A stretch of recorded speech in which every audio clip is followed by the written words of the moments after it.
Sebuah filem Malaysia yang berani explore sesuatu yang baru. Dan filem ni bukan setakat explore benda baru.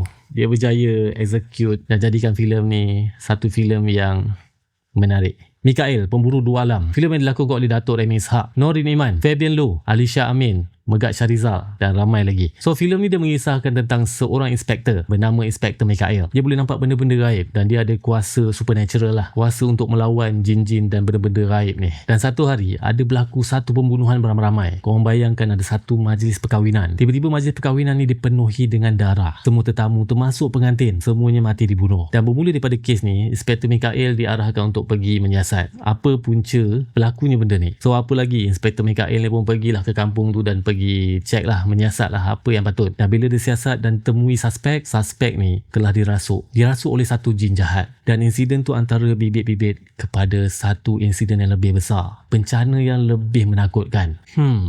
Dengar macam serius. Mikael, Pemburu Dua Alam ni memang sebuah filem yang serius, tapi ada juga part-part humor. Watak Remy Ishak memang serius, tapi watak Norin Iman tak payah cakap lah Mat.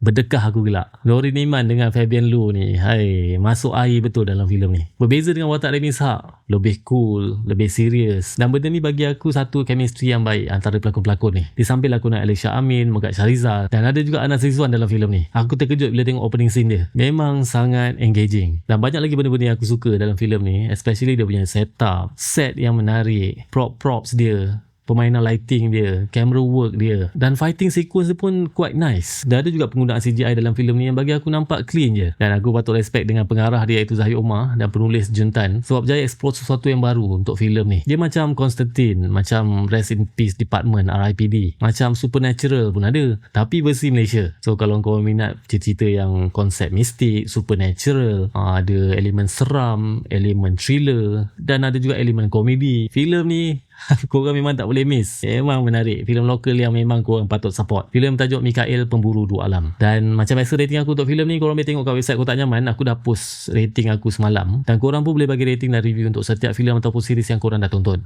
termasuk filem Mikael, Pemburu Dua Alam ni. So aku nak tanya dengan korang, adakah korang akan pergi tonton filem Mikael, Pemburu Dua Alam bermula 2 April 2026 nanti? Cuba komen kat bawah. Nyaman.